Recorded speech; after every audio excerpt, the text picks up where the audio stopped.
Boa noite, irmãos. Graça e paz do nosso Senhor Jesus. Privilégio, uma alegria para mim estar aqui com vocês. Obrigado, Paulo, pelo convite. É a primeira vez que eu venho aqui, mas a gente acompanha de longe tudo que tem acontecido aqui na Consumado. Muitas conversas já com o pastor Paulo. Tive o privilégio de celebrar o casamento dele com a Laís.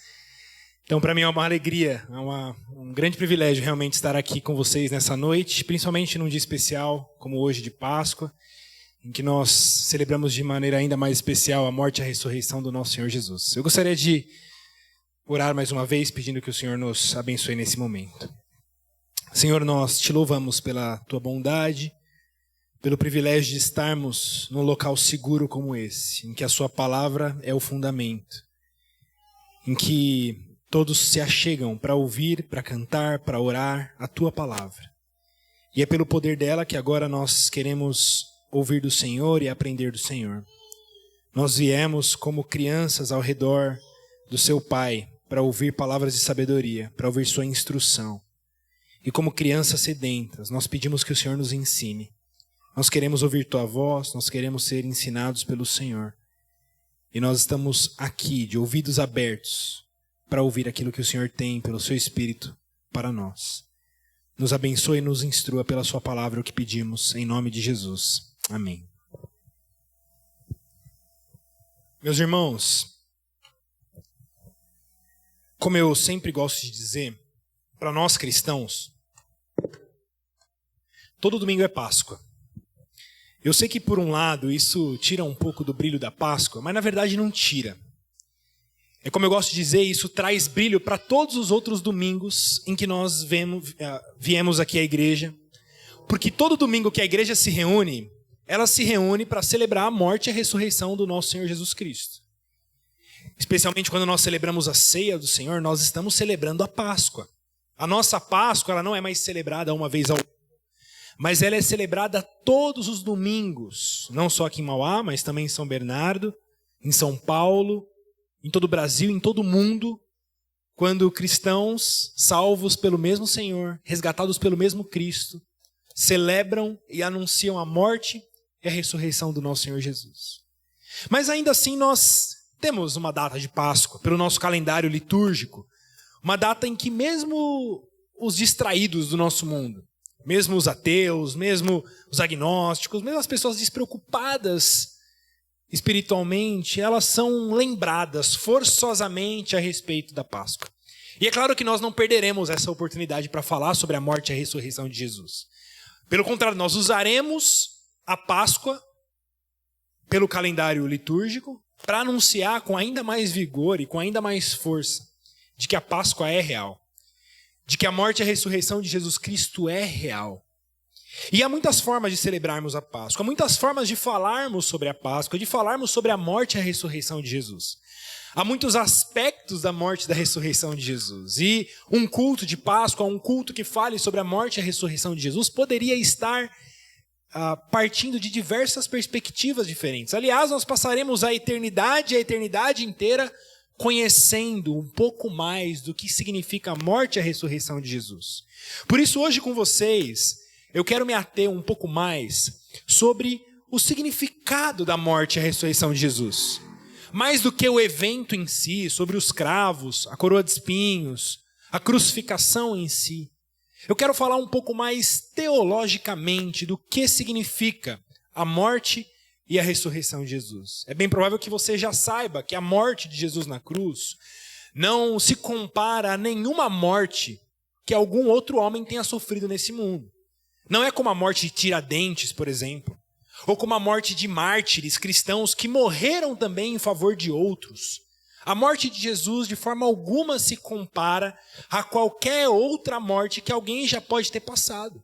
Aliás, quando nós olhamos os relatos históricos de muitos mártires que morreram em prol do Evangelho, nós veremos que há relatos de mortes até humanamente mais dolorosas do que foi a morte de Jesus.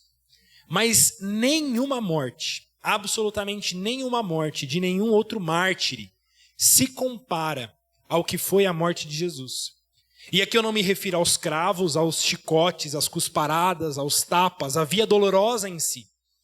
Mas eu comparo com aquilo que os olhos não puderam ver, com aquilo que acontecia metafisicamente, com aquilo que acontecia no cosmos, a ira de Deus sendo derramada sobre o Filho. Nenhuma outra morte, nenhum mártir tomou o cálice da ira de Deus. Isso é porque nós vemos mártires caminhando para a morte, felizes, alegres, cantando. Mas o nosso Senhor Jesus caminha pela via dolorosa, pedindo ao Pai, Pai, se possível, passa de mim esse cálice. Porque Jesus não estava almejando e olhando para os cravos, os chicotes. Ele mesmo disse que ele poderia, com um só comando, destruir todos aqueles exércitos ali. Mas a grande dor, o grande sofrimento do Filho na cruz do Calvário não foi enfrentar o exército romano, não foi enfrentar as chicotadas, não foi enfrentar os judeus que clamavam pela crucificação. O grande terror da cruz foi o Filho enfrentar a ira do próprio Pai. Foi o próprio Jesus Cristo olhar para o Pai e dizer: Deus meu, por que me abandonaste? Por que me desamparaste? Por isso a morte de Jesus na cruz, ela não tem a sua totalidade reconhecida só por aquilo que os olhos podem ver. Mas nós entendemos um pouco mais do que acontece na cruz do Calvário quando nós olhamos do aspecto teológico. O que significa a vitória de Cristo na morte. Há um livro escrito por John Owen, um dos mais respeitados puritanos, o seu livro é chamado A Morte da Morte na Morte de Cristo. Como eu gosto de dizer, é o tipo de livro que você lê o título e já saiu ganhando. Você nem abriu o livro ainda e você já foi edificado por aquela leitura. É isso que acontece na morte de Cristo. Na cruz do Calvário ali está a morte da morte na morte de Cristo.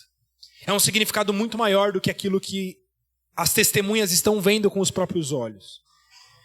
E eu quero olhar para essa vitória de Jesus na cruz, pelo aspecto teológico, como eu disse, olhando para o livro de Romanos. Nós já lemos bastante Romanos nesse culto, e nós leremos muito mais. Eu imploro, peço, por obséquio, imploro e faço votos, rogo, para que você deixe sua Bíblia aberta durante toda essa exposição. Eu não quero que você leia e feche a sua Bíblia, porque nós vamos usar a Bíblia. Nós folhearemos a Bíblia. Os cristãos sempre foram reconhecidos como o povo do livro. Então nós precisamos aprender a ler. Se você não gosta de ler, você tem que aprender a ler. Porque crente tem que gostar de ler. Porque Deus nos deixou um livro. E se nós não gostamos de ler, nós teremos dificuldades em ler o livro. Eu quero olhar hoje todo o livro de Romanos. Hoje o meu sermão não vai se ater a um texto de Romanos, mas vai se ater ao livro de Romanos. Paulo falou que até as 2h dá para a gente caminhar aqui hoje, então se preparem. Mas eu gosto de dizer que há duas formas de conhecer uma floresta. Existe uma forma de conhecer a floresta que é fazendo trilhas. Quando você conhece a mata por dentro. E você conhece os caminhos, você conhece o chão, se está úmido, se está seco, o tipo das árvores que estão ali, os animais que rastejam, os insetos que passam por ali. Essa é uma forma de conhecer a floresta. Mas há uma outra forma de conhecer uma floresta que não é caminhando por ela, mas é sobrevoando por ela.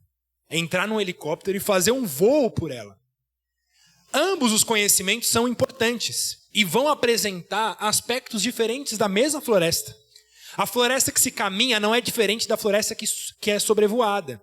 Mas quem olha consegue perceber aspectos diferentes de uma caminhada para outra. Quem só caminha pela floresta talvez não vai conseguir perceber a extensão daquela floresta, as copas das árvores, os pontos e os focos de desmatamento. Então vejam que ambos os conhecimentos, aquele que vem de dentro e aquele que vem por cima, são importantes. Quando a gente faz uma viagem por um livro, a gente pode fazer a viagem por dentro, que é olhar cada versículo e parar por ele, olhar cada texto, cada vírgula do texto. E essa é uma leitura importante. Mas a gente também precisa de voos panorâmicos sobre a Bíblia. A gente precisa olhar a Bíblia como um todo e olhar livros como um todo. E hoje o meu chamado para você é que a gente entre num helicóptero e a gente faça um sobrevoo sobre o livro de Romanos. Em que a gente olhe não para um texto fechado e específico do livro de Romanos, como alguém que faz uma trilha, mas eu quero que a gente faça uma viagem por toda a floresta que é o livro de Romanos. Porque Paulo escreveu um livro. Paulo não escreveu ali alguns versículos, ele escreveu um livro. E nesse livro há uma ideia sendo construída. Por isso eu quero com vocês fazer um sobrevoo nesse livro, enxergar nesse livro o que significa a morte de Jesus na cruz em nosso lugar. Há muitas formas de dividir o livro de Romanos. Esse livro que vai do capítulo 1 ao capítulo 16. Mas eu quero aqui propor uma divisão bastante simples. Uma primeira divisão que vai até o capítulo 11, de capítulo 1 a capítulo 11, em que nós encontraremos a parte mais doutrinária do apóstolo Paulo, em que Paulo argumenta. Ele vai falar de teologia pesada, doutrina. E depois de capítulos 12 a 16, em que Paulo vai para uma parte mais prática, de como que essa doutrina deve ser vivida de forma prática por meio da igreja. Por isso eu quero olhar principalmente para essa primeira parte do livro de Romanos, qual que é essa argumentação de Paulo e por que que isso nos faz enxergar a morte de Cristo Jesus no Calvário de forma adequada. O primeiro texto que eu quero que vocês abram é no capítulo 1 ainda, versículos 16 e 17. Porque aqui vai ficar evidente qual é o tema desse livro. O tema que é o Evangelho. Veja o que Paulo diz.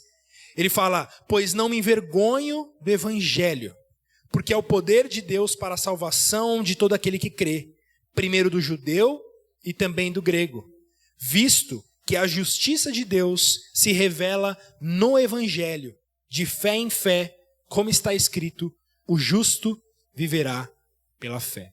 Aqui Paulo já trouxe para a gente uma síntese do que é esse livro. Paulo vai fazer uma defesa de que nós somos justificados diante de Deus unicamente pela fé em Cristo Jesus. É porque cremos na obra consumada de Jesus Cristo na cruz do Calvário que nós somos justificados diante do Pai. Veja, Paulo não está argumentando que nós fazemos boas obras e vamos acumulando justiça para nós, mas Paulo está dizendo de forma categórica, o justo viverá pela fé. Ou seja, o que torna alguém justo não são suas boas obras, mas o que torna alguém justo é a sua fé. E por isso Paulo está dizendo, eu não me envergonho desse evangelho. Porque isso pode parecer loucura para o homem natural. Como que alguém pode se justificar diante de Deus sem ser por obras, sem fazer por merecer? Vocês sabem que nós vivemos num mundo de meritocracia, em que todos são medidos pelos seus méritos. Como que é que no céu as pessoas não serão medidas pelos seus méritos, mas serão medidas com base na fé? Paulo está dizendo isso é uma loucura para muitas pessoas. Mas eu não me envergonho dessa mensagem. Eu não me envergonho de dizer isso, de pregar o evangelho da graça de Deus, porque essa é a salvação de todo aquele que crê. Não há outra saída. Há muitas igrejas, muitos pastores que até creem nessa mensagem, mas têm medo de pregar. Sabe o que esses pastores pensam? Que se eu pregar que a justificação é pela fé e que a salvação é unicamente pela graça, o que vai ser das pessoas? As pessoas vão viver igual ímpios, vão viver com suas vidas tortas, vão viver entregues aos pecados. E aí, ao invés de pregarem o santo evangelho, querem pregar o evangelho junto com algumas outras coisas, para manter as pessoas guardadas em certas práticas, guardadas em certas condutas. Mas o argumento de Paulo, e nós veremos isso, é que essa fé que nos salva também é a mesma fé que nos santifica. Por isso Paulo não tem medo de pregar essa verdade de que o justo vive pela fé. Ele diz, eu não me envergonho dessa mensagem, porque ela é o poder de Deus para a salvação. Essa mensagem de que Cristo Jesus morreu no Calvário para perdão dos nossos pecados, e que Ele consumou essa vitória, e que não depende mais de mim ou de você, mas unicamente de Cristo Jesus.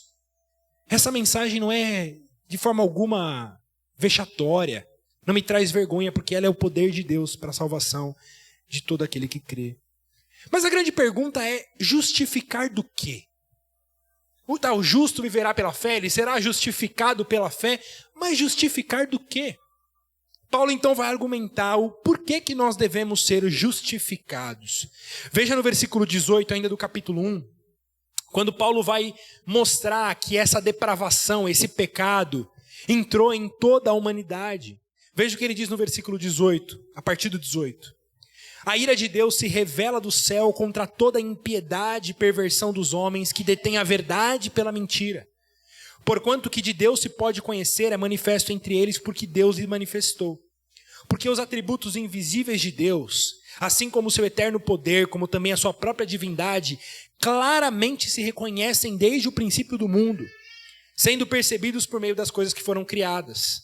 Tais homens são, por isso, indesculpáveis.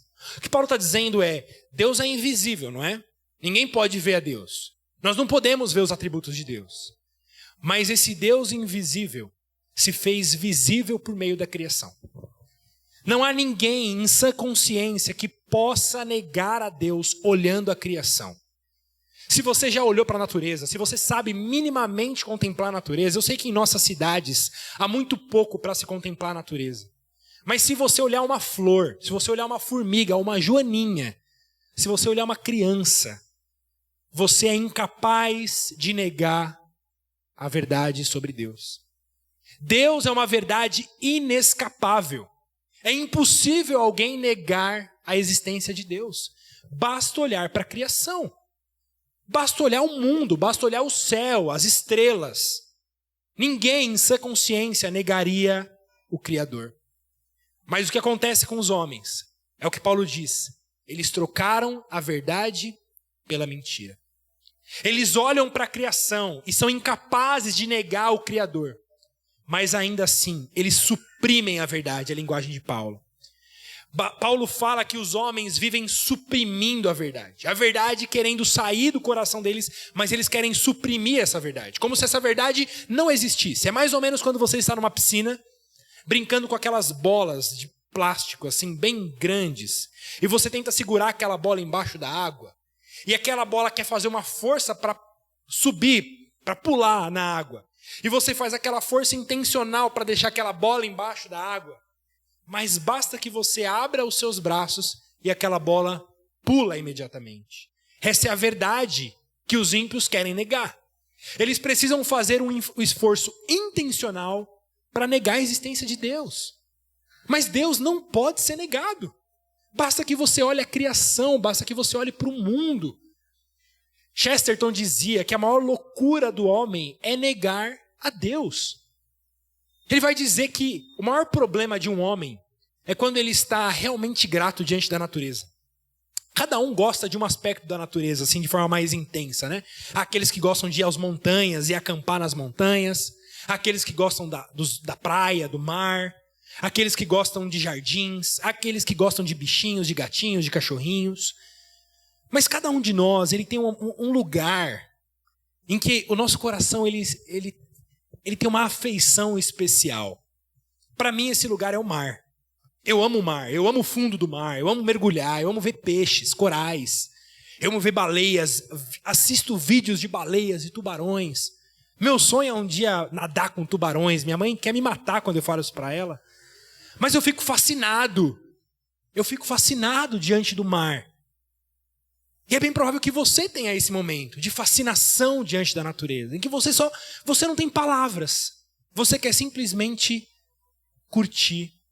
Você quer simplesmente se deleitar diante da criação. Chesterton dizia que o maior problema de um ateu é quando ele está realmente extasiado diante da criação e ele não tem a quem agradecer.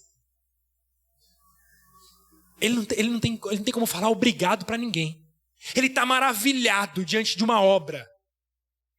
E ele não tem como falar obrigado para ninguém. É um filho dele nascendo, rompendo o primeiro choro. E ele tem que falar obrigado, mãe natureza. Se há alguma coisa ridícula na raça humana, né? Quando alguém abraça uma árvore e diz obrigado, mãe natureza. Gratidão, universo. Vocês já viram isso, né? Gratidão, universo. Veja a loucura do homem. Ele não quer se render ao Criador. Ele não quer dizer, Senhor, obrigado pela criação. Obrigado pelo privilégio de estar contemplando isso aqui que eu estou vendo. Ele troca a verdade de Deus pela mentira. Isso acontece com todos os homens.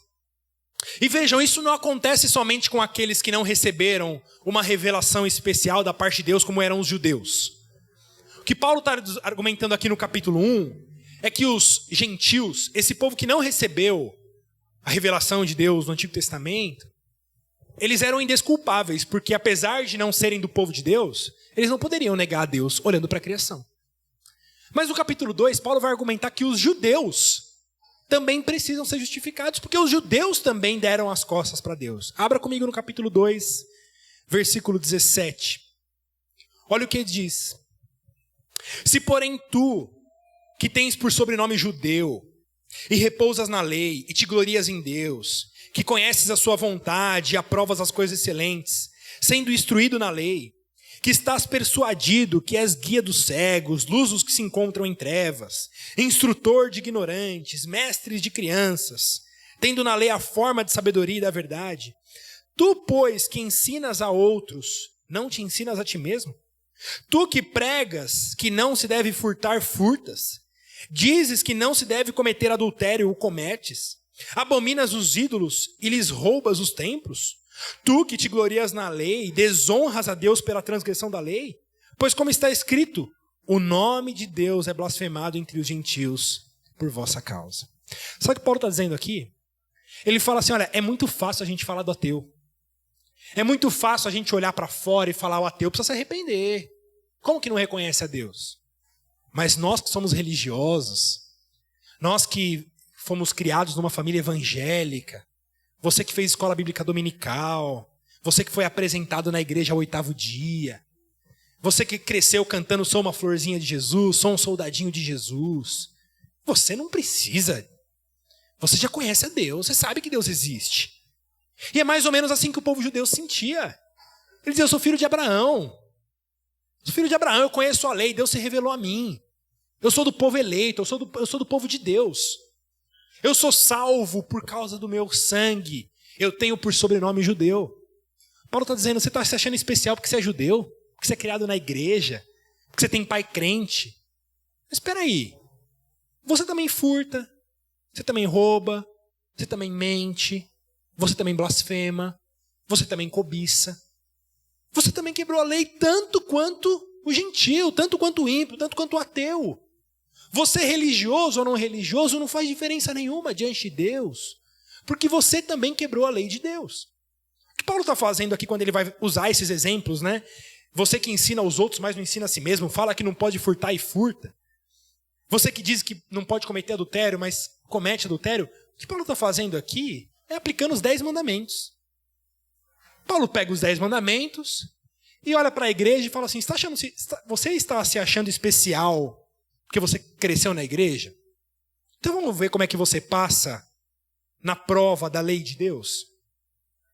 Pega lá os mandamentos. Traz as tábuas da lei. Não dirás falso testemunho. Levanta a mão aqui quem nunca disse falso testemunho. Quem nunca mentiu, levanta a mão. Ah, mas vocês não foram criados na igreja? Tá bom, levanta a mão quem mentiu só 10 vezes na vida. Mas vocês não cantavam só uma florzinha de Jesus? Só um soldadinho de Jesus? Levanta a mão quem mentiu só 100 vezes. 100 vezes, gente. Quem mentiu só 99 vezes, 100 já é demais. 99 vezes, levanta a mão. Ninguém é capaz de levantar a mão. Aí a gente pega um outro mandamento. Honra teu pai e tua mãe. Levanta a mão quem sempre honrou pai e mãe e nunca desobedeceu pai e mãe. Laís, seus pais estão aí. Eles têm prova contra você. Né? Levanta a mão quem nunca desonrou pai e mãe. Quem sempre obedeceu pai e mãe. Mais um mandamento que a gente caiu, né? Pega outro. Não adulterarás. Aí você fala, esse aqui eu tô tranquilo. Pois é, mas Jesus disse que sempre que você olha para uma pessoa com olhar impuro, você já adulterou no seu coração.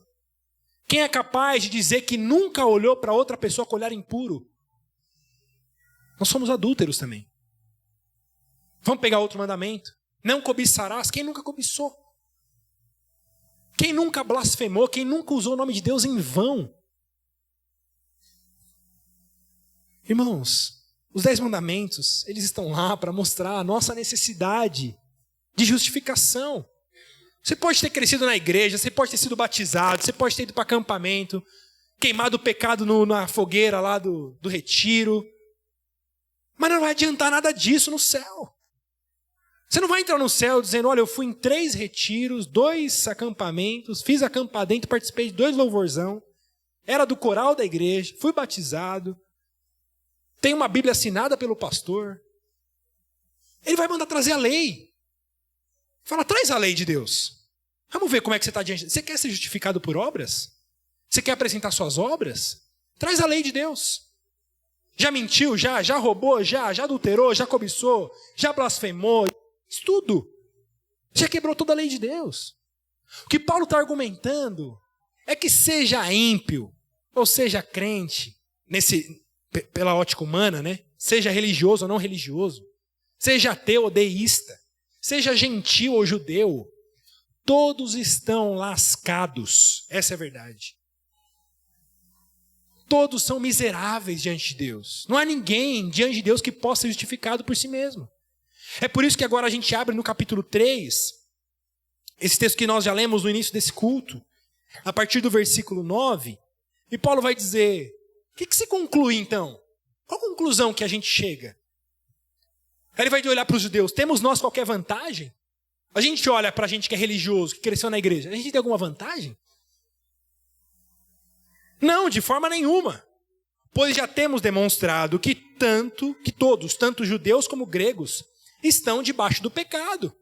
Como está escrito, não há nenhum justo, nenhum sequer, não há ninguém que entenda, não há ninguém que busque a Deus. O texto que nós lemos. Todos se extraviaram, se fizeram inúteis, não há ninguém que faça o bem, nenhum sequer. Esse é o retrato da humanidade. Não importa se você é homem, mulher, rico ou pobre, escravo ou livre, todos se extraviaram e estão destituídos da glória de Deus. Essa é a sentença sobre a humanidade. Essa é a sentença que todos nós estamos diante de Deus, mortos em nossos delitos e pecados. Se Deus lançasse todo mundo no inferno, ninguém poderia chamar Deus de injusto. Deus seria justo, porque todos nós quebramos a sua lei. Mas agora veja comigo o versículo 21. E aqui nós temos a palavra mais importante da Bíblia. Essa palavrinha mas. Mas. E quando há um mas, há uma luz brilhando. Nós somos miseráveis, mas agora, sem lei, se manifestou a justiça de Deus, testemunhada pela lei e pelos profetas. A justiça de Deus mediante a fé em Jesus Cristo para todos e sobre todos os que creem. Lembrem, porque não há distinção.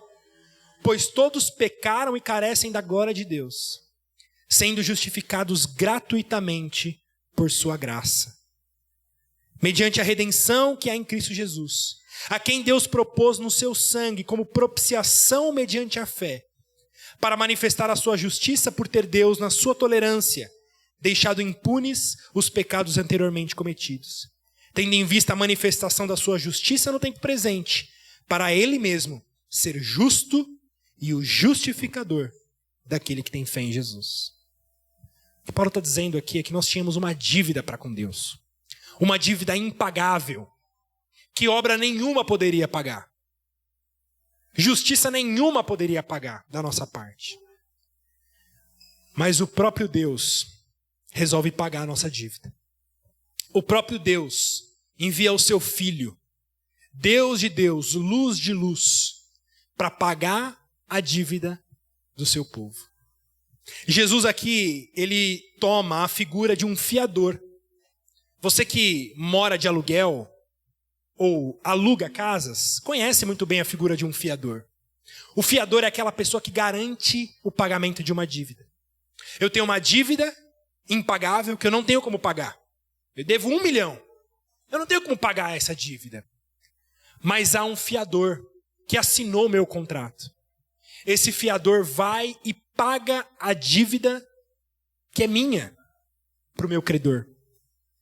A pergunta é, esse credor que merecia receber 1 milhão da minha parte, ele pode, depois de receber o dinheiro do fiador, cobrar de mim? Não pode cobrar de mim. Por quê? Porque está pago.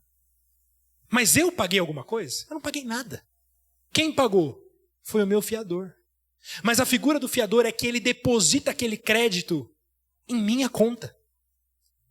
Ele paga e eu recebo o favor. Ele dá o benefício e eu levo o crédito. Eu levo o crédito e ele leva o prejuízo. Eu levo a bênção e ele leva o dano. Eu recebo a graça e ele recebe a desgraça. Irmãos, é isso que Jesus faz na cruz pelo seu povo. Ele se coloca no lugar do seu povo. Ele se torna fiador em nosso lugar. Isso significa que Jesus, ele tomou sobre ele o nosso pecado.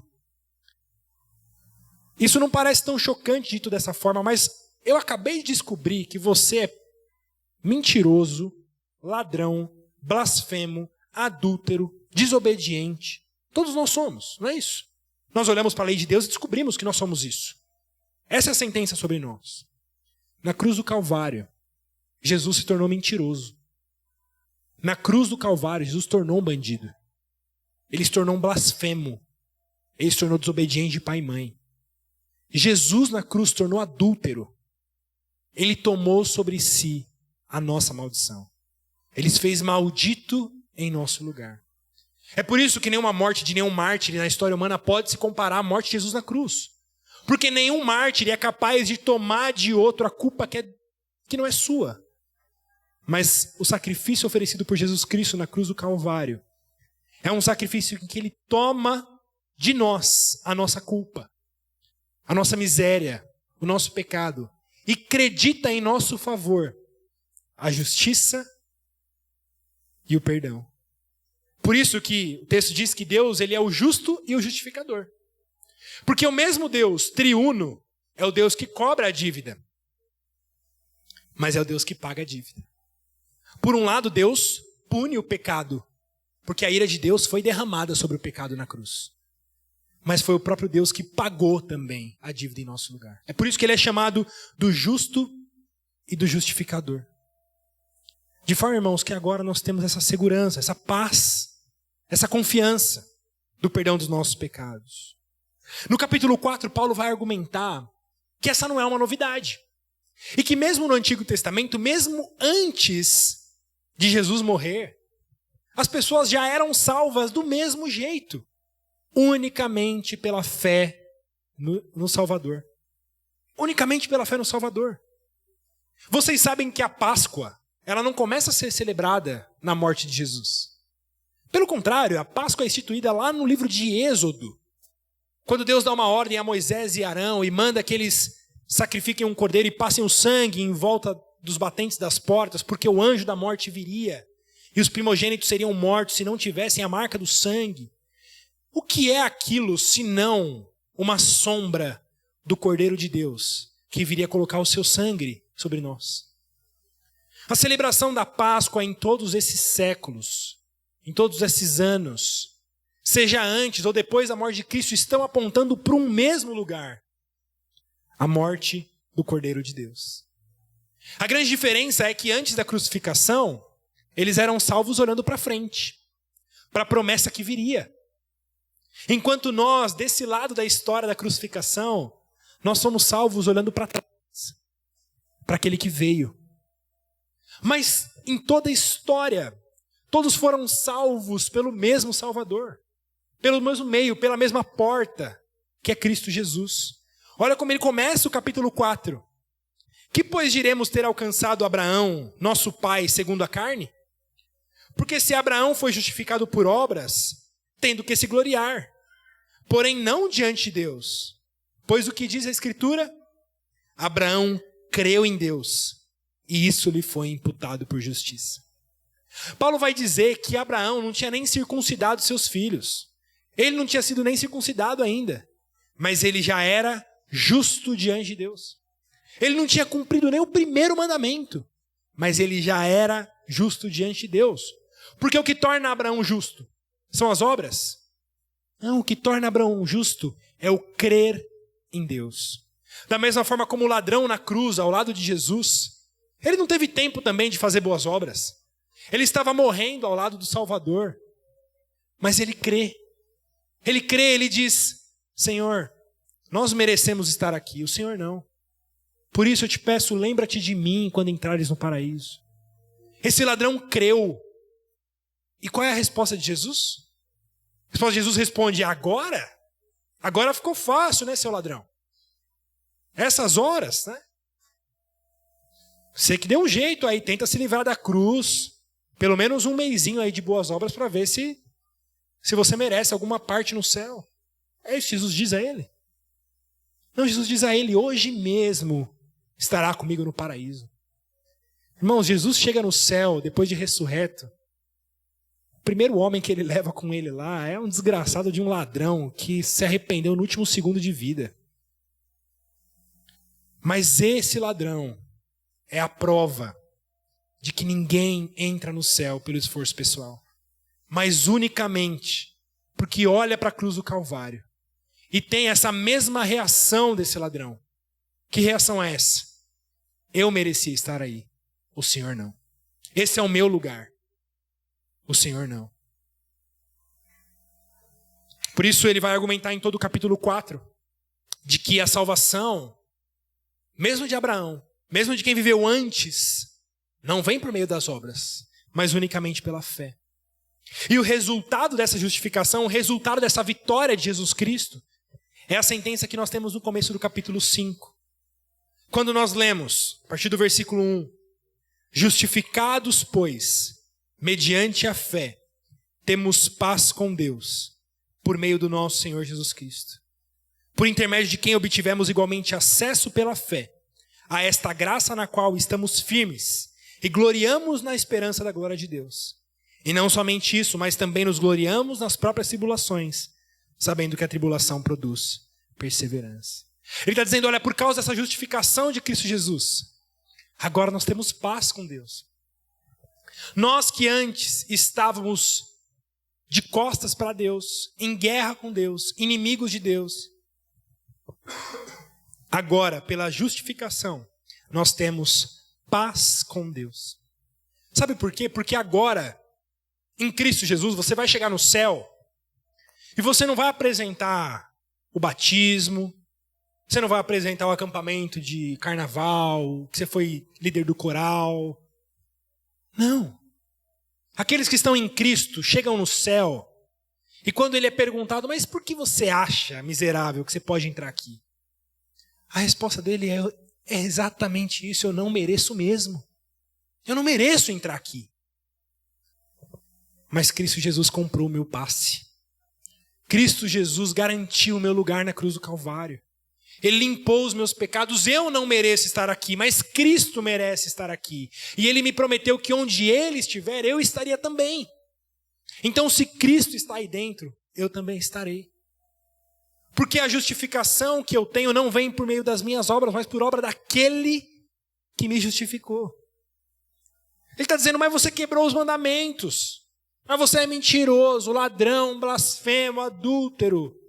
Você vai dizer, olha, eu era. Mas o sangue de Jesus Cristo me purifica de todo o pecado.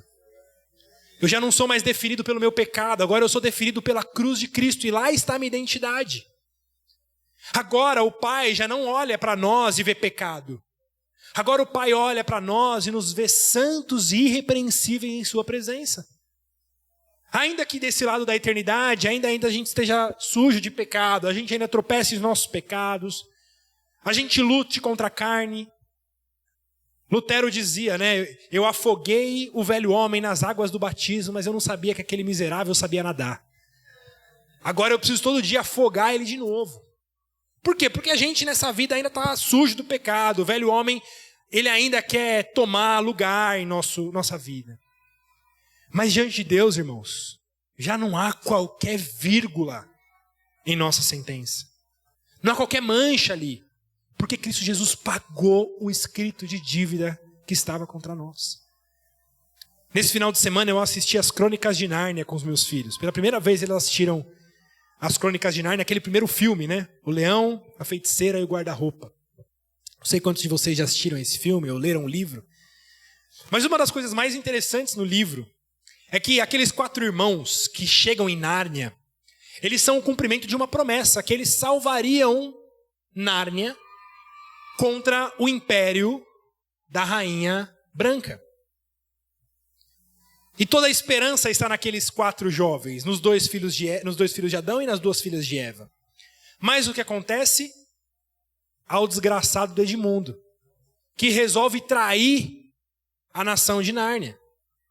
que resolve trair os seus irmãos, resolve trair Aslan, por causa lá de uns docinhos, por causa de manjares turcos, pelo sabor, pela promessa de que ele seria feito rei. Ele trai. E toda aquela traição tem um custo muito alto. Muitos são mortos por causa dessa traição.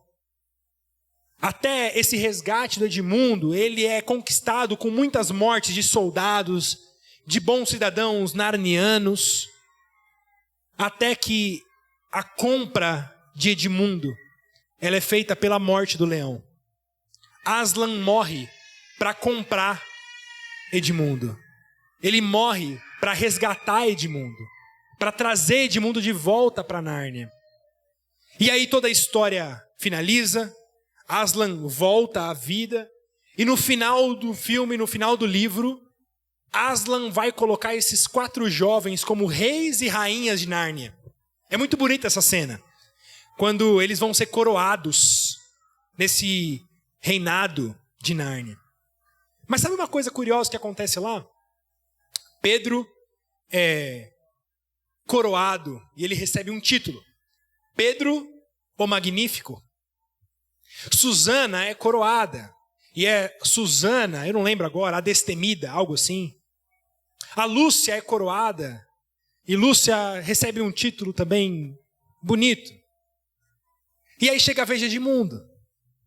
E aí quando Aslan vai dar o título para Edmundo, ele é chamado de Edmundo o Justo. E aquilo soa tão amargo para a gente. O Justo. Ele é o único que traiu. Dá qualquer título para esse menino. Mas menos o Justo. Porque se tem algo que ele não é justo. Ele é o injusto da história. Ele que traiu. Ele que custou tantas mortes. Tanto sofrimento. Mas ninguém ousa dizer que aquele menino não é justo. Porque ele foi justificado. Porque ele foi comprado. E agora a sentença que está sobre ele não é mais a sentença de traição, de pecado, mas a sentença de justiça. E é essa sentença que está sobre todos aqueles que estão em Cristo Jesus. Não uma sentença de pecado, mas uma sentença de justiça. Por isso que a Bíblia nos chama de justo. A Bíblia nos chama de santos, aos santos que estão em Roma, aos santos que estão em Éfeso, aos santos que estão em Mauá. A Bíblia nos chama de santos. E a gente se conhece, sabe? Que não é assim, né? Esse negócio tão bonito assim. Mas o ponto é que do aspecto de Deus, em Cristo Jesus, nós somos santos em sua presença. Justificados em sua presença. É por isso que ele diz a partir do versículo 18 aqui do capítulo 5. Ele continua a sua argumentação. Ele vai dizer: pois assim como por uma só ofensa veio o juízo sobre todos os homens para a condenação, assim também por um só ato de justiça veio a graça sobre todos os homens para a justificação que dá a vida. Porque como pela desobediência de um só homem muitos se tornaram pecadores, assim também por meio da obediência de um só, muitos se tornarão justos. Sobreveio a lei para que avultasse a ofensa. Mas onde abundou o pecado, superabundou a graça. A fim de que como o pecado reinou pela morte, assim também reinasse a graça pela justiça para a vida eterna, mediante Jesus Cristo, nosso Senhor. Irmãos, a morte de Jesus Cristo na cruz do Calvário conquistou a vitória sobre a morte. Essa vitória que Deus compartilha com o seu povo. Essa vitória que Cristo Jesus compartilha gratuitamente. A grande pergunta que a humanidade quer saber é: como que eu faço para ser salvo? Como que eu faço para ir para o céu? Como que eu faço para não morrer eternamente? E a resposta do Evangelho é: tão somente creia. Olhe para a cruz e será salvo. Olhe para Cristo Jesus e será salvo. Não, mas não pode ser só isso. Eu tenho que fazer alguma coisa. Eu preciso fazer alguma boa obra, né? Não é possível que é assim. E a Escritura vai dizer: olhe para Cristo Jesus e será salvo. Assim como aquela serpente que foi levantada no deserto, de forma que todos aqueles que olhavam para a serpente eram curados, assim também o Filho do Homem foi levantado, para que todo aquele que olhe para ele seja curado. Irmãos, Jesus Cristo, pela Escritura, ele é crucificado diante dos nossos olhos. Quando nós olhamos para o texto bíblico, Cristo Jesus está sendo crucificado diante de nós, agora. Nós estamos diante da cruz de Cristo, olhando para o Cristo sendo crucificado. Quer ser salvo? Tão somente creia. Tão somente creia. Entregue os seus fardos diante da cruz de Cristo. Confesse seus pecados diante dele. Pare de lutar contra Deus. Olhe para o Senhor Jesus Cristo e será salvo. Mas alguns dirão, mas não é muito fácil. Então as pessoas vão viver em pecado, como eu disse. Se a gente falar que é só isso, as pessoas vão viver em pecado. As pessoas vão falar que creem, mas vão viver ainda como imundos. Paulo vai falar sobre isso no capítulo 6. Olha como ele começa o capítulo 6. Ele vai dizer, que diremos, pois? Permaneceremos no pecado para que seja a graça mais abundante? De modo nenhum. Como viveremos ainda no pecado, nós os que para ele morremos? Ou porventura ignorais que todos nós que fomos batizados em Cristo Jesus, fomos batizados na sua morte? Fomos, pois, sepultados com ele na morte pelo batismo, para que como Cristo foi ressuscitado dentre os mortos pela glória do Pai, assim também andemos nós em novidade de vida. O argumento de Paulo é a prova de que de fato você creu na mensagem do Evangelho. É que agora você vive em novidade de vida. Porque a fé no Evangelho é uma transformação do coração. O nosso coração é trocado, o nosso coração é substituído. O nosso coração de pedra é arrancado por um coração de carne. As nossas afeições são mudadas, os nossos gostos são mudados. Eu falei da criação no capítulo 1, né? Como que nós lidamos com a criação? Irmãos, o crente ele lida com a criação diferente. O crente que sabe que há um Criador, ele lida com a criação de forma diferente. Há o testemunho do pastor Luiz Saião, que ele conta que quando ele entendeu a mensagem do Evangelho, ele estava num culto, ele era menino ainda, jovem, ele se converteu, ele confessou seus pecados e creu em Cristo Jesus. Ele disse que saiu da igreja e tinha um jardim de frente para a igreja. O jardim que ele já tinha visto por anos e anos.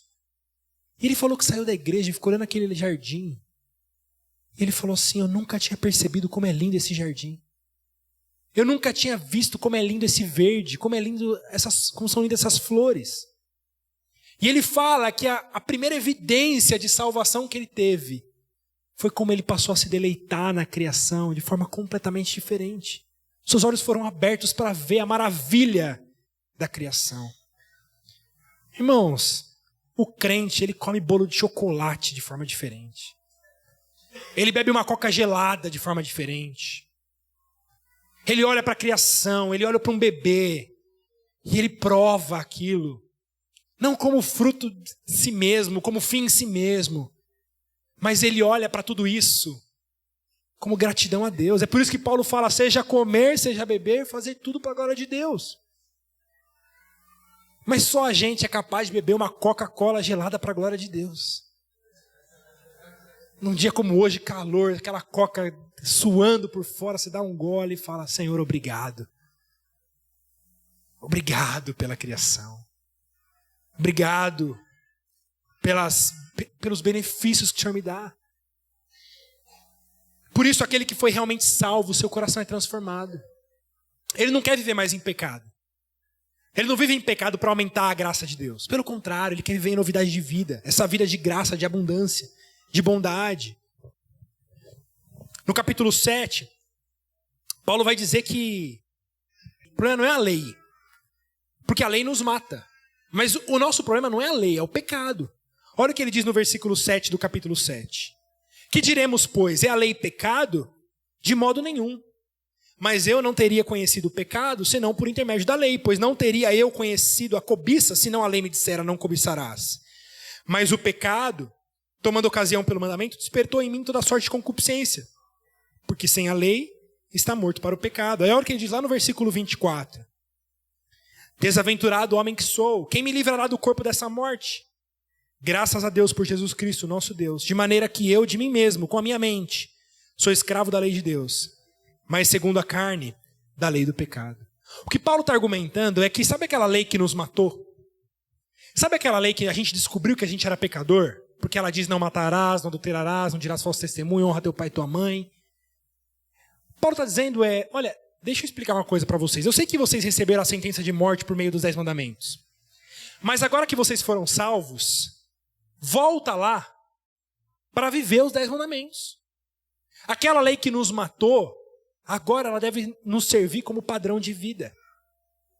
Agora nós viveremos nossa vida lutando contra a cobiça, contra a inveja, contra a mentira. Essa lei que nos matou, o problema não é a lei, o problema era o pecado.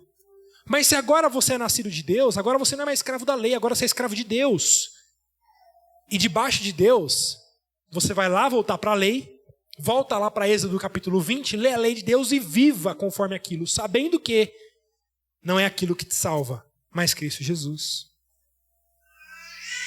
Porque agora nós podemos olhar para a lei não mais debaixo da condenação. Porque Cristo Jesus já nos perdoou. É assim que ele abre o capítulo 8, no versículo 1. Ele diz: agora, pois, já nenhuma condenação há para os que estão em Cristo Jesus. Porque a lei do Espírito da vida em Cristo Jesus te livrou da lei do pecado e da morte. Porquanto que fora impossível a lei no que estava enferma pela carne, isso fez Deus enviando o seu próprio Filho em semelhança de carne pecaminosa e no tocante ao pecado. E com efeito, condenou Deus na morte, na carne, o pecado.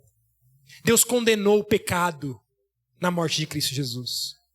De forma que agora o pecado já não traz condenação sobre nós. Nós já estamos completamente livres da condenação do pecado. Os teólogos gostam de dizer que a salvação ela acontece no passado, no presente e no futuro. A nossa relação com o pecado, a nossa salvação do pecado, ela acontece no passado, no presente e no futuro. Eu explico. No passado, porque aqueles que foram salvos já foram salvos da condenação do pecado. O pecado já não te condena mais. Já nenhuma condenação há para aqueles que foram salvos. Mas a salvação em relação ao pecado também atua no presente. De forma que nós estamos sendo salvos do poder do pecado. Porque o pecado, ainda como eu disse, está presente em nossas vidas. Mas enquanto vivemos e caminhamos a vida de santificação, nós estamos nos livrando do poder do pecado. A condenação do pecado já foi. Mas agora nós estamos aprendendo a nos livrar do poder do pecado. E a salvação se opera no futuro. Quando, na glória, nós seremos completamente salvos da presença do pecado. Em que o pecado já não estará presente com a gente. Por isso, não tendo mais nenhuma condenação, não tendo nada que te condene, aqueles que estão salvos, quando olham para a cruz de Cristo e creem em Cristo, eles podem ter confiança de que nada vai os colocar no inferno. Você não precisa viver com medo. Já viu crente que vive com medo? Não fala o nome de Satanás porque tem medo, fala o coisa ruim, porque vai que o bicho pega. Não passa embaixo de escada aberta. Vê uma macumba na rua, vai lá para o outro lado da rua com medo de pegar. Gente, aqueles que estão em Cristo Jesus, nem o pecado, nem o inferno, nem Satanás, nem os demônios, ninguém pode te condenar de nada. De nada. Satanás não pode levantar um A contra você. Um A contra você. Porque você já foi completamente limpo e justificado diante de Deus. É o que Paulo argumenta a partir do versículo 31. Ele olha para toda essa obra de Cristo na cruz do Calvário. Ele vai dizer: que diremos, pois, à vista dessas coisas? Se Deus é por nós, quem será contra nós? Aquele que não poupou o seu próprio filho, antes por todos nós o entregou, porventura não nos dará graciosamente com ele todas as coisas? Quem tentará acusação contra os eleitos de Deus? É Deus quem os justifica. Quem os condenará é Cristo Jesus, quem morreu, ou antes quem ressuscitou, o qual está à direita de Deus e também intercede por nós. Quem nos separará do amor de Cristo? Será tribulação, ou angústia, ou perseguição, ou fome, ou nudez, ou perigo, ou espada? Versículo 38. Porque eu estou bem certo de que nem a morte, nem a vida, nem os anjos, nem os principados, nem as coisas do presente, nem do porvir, nem os poderes, nem a altura, nem a profundidade, nem qualquer outra criatura poderá separar-nos do amor de Deus que está em Cristo Jesus, o nosso Senhor. Irmãos, a obra de Jesus Cristo na cruz do Calvário não foi algo que aconteceu na história e ficou lá. Mas essa morte garantiu para nós uma vitória eterna, de forma que o inimigo não pode mais te acusar. Ninguém mais pode te acusar de qualquer coisa. Sabe por quê? Porque você foi comprado pelo sangue de Jesus Cristo, resgatado pelo seu sangue. De forma que, irmãos, aqueles que foram eleitos de Deus, eles não podem de forma alguma perderem os benefícios diante de Deus. Paulo vai argumentar isso no capítulo 9, dizendo que aqueles que foram salvos, eles foram eleitos de Deus, escolhidos por Deus, de forma que Deus não vai abandonar vocês no meio do caminho. Aqueles que foram escolhidos antes da fundação do mundo serão preservados até o final, porque aquele que começou a boa obra é fiel para completá-la até o dia de Cristo. Eu quero ler o versículo 16 do capítulo 9, quando Paulo argumenta dizendo: assim, pois, não depende de quem quer ou de quem corre, mas de usar Deus a sua misericórdia. Por isso que não depende do seu esforço humano, não depende de você fazer boas obras, mas unicamente da graça e da misericórdia de Deus sobre você. Depende dele. Paulo vai dizer que até a nossa fé é dom de Deus. Até o fato de crer é dom de Deus. Paulo encerra o capítulo 10, argumentando que os judeus, ele volta a falar dos judeus, aqueles religiosos, aqueles que praticam justiça, aqueles que vão na igreja, aqueles que se esforçam, mas que não querem a Cristo Jesus, que querem chegar ao céu por boas obras, mas não pelo meio de Cristo Jesus. Olha o que Paulo diz no capítulo 10, versículo 1. Ele vai dizer: irmãos, a boa vontade do meu coração e a minha súplica a Deus a favor deles são para que sejam salvos. Porque eles dão testemunho que eles têm zelo por Deus, porém não com o entendimento. Porque desconhecendo a justiça de Deus e procurando estabelecer a sua própria, não se sujeitaram a que vem de Deus. Irmãos, não tente estabelecer a sua própria justiça diante de Deus. Se renda à cruz. Se renda ao único caminho, a verdade e a vida. Porque os judeus até hoje estão lá esperando o Messias vir. Até hoje eles entram em guerra, querem reconstruir o templo, esperando o Messias vir. E a gente vai lá e vê que eles têm zelo por Deus. Eles ficam orando lá no Muro das Lamentações, e pegam a Torá, e balançam a Torá, e choram. Eles têm zelo por Deus, mas não serão salvos se não se renderem a Cristo Jesus. Porque eles estão querendo estabelecer um outro caminho para a justiça, e não há outro caminho. Paulo olha para os seus irmãos judeus e chora. Ele fala: o desejo do meu coração é que eles fossem salvos. Mas eles querem estabelecer a própria justiça. E quantos evangélicos a gente conhece assim também? Pessoas de igreja, que vivem nas igrejas, mas que não querem se submeter à mensagem do evangelho, da salvação, unicamente pela graça de Deus. Querendo estabelecer a própria justiça, as boas obras, os próprios caminhos para serem salvos. Paulo está dizendo: cuidado. Ou Cristo é tudo, ou ele não é nada. Ou é só em Jesus, como nós cantamos, ou não há salvação para vocês. Mas Paulo, ele argumenta no final do seu texto aqui em Romanos capítulo 11, de que esse Cristo que morreu, ele não tem um futuro derrotado, mas o futuro é glorioso. De forma que muitos virão adorar a esse Cristo Jesus. Gente de toda tribo, raça, língua e nação. Esse Cristo que foi rejeitado pelos judeus, ele é recebido por pessoas de todos os lugares do mundo, até aqui em Mauá. Há pessoas salvas pelo sangue de Jesus Cristo. Salvas pela mensagem de Jesus.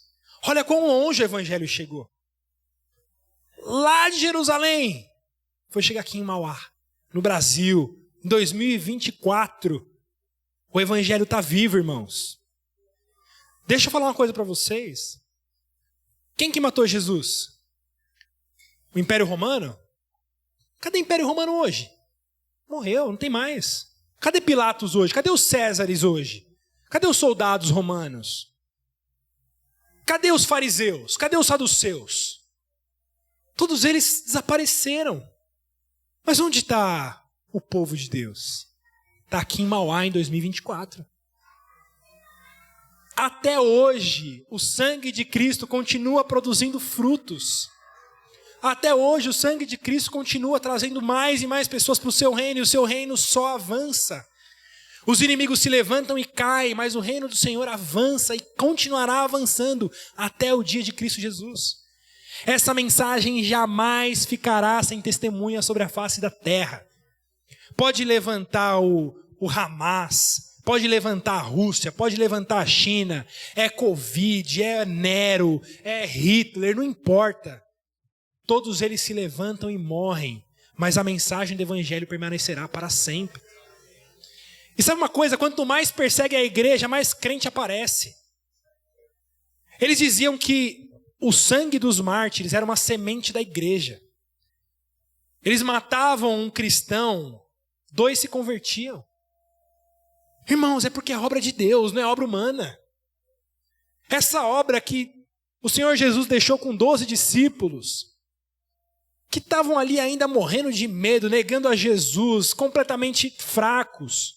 Jesus aparece ressurreto, glorificado diante deles, lá em Mateus capítulo 28, e vai dizer que eles ainda não estavam com muita convicção, eles ainda duvidavam um pouco. E aí Jesus dá a missão para eles de ir pregar o evangelho a toda criatura, espalhar o evangelho. Que líder religioso faria isso, escolhendo 12 homens completamente instáveis como aqueles? Qual a chance dessa mensagem chegar aqui no Brasil em 2024, sendo que Jesus deixou isso na mão de 12 homens, ou melhor, 11, né? 11 homens completamente fracos, morrendo de medo, que negaram. Sabe por quê? Porque Jesus, quando aparece para eles, ele diz assim: toda autoridade me foi dada no céu e na terra, por isso vão e façam discípulos, e eis que estou convosco até a consumação dos séculos. Essa obra não é feita com base em homens. A força dessa igreja não está no pastor Paulo, não está em qualquer outro homem que levante em mim ou em qualquer outro que apareça. O evangelho só avança por causa do poder de Cristo Jesus, é Ele que faz a igreja avançar. E é isso que Paulo está dizendo no capítulo 11, quando ele diz: Deus não rejeitou o seu povo, no versículo 2, a quem de antemão conheceu. Ou não sabeis o que a Escritura refere a respeito de Elias, como insta perante Deus contra Israel, dizendo: Senhor, mataram os teus profetas, arrasaram os teus altares, e só eu fiquei, e procuraram me tirar a vida. Quem lhe disse, porém, a resposta de vida? Reservei para mim 7.000 homens, que não se dobraram aos joelhos diante de Baal.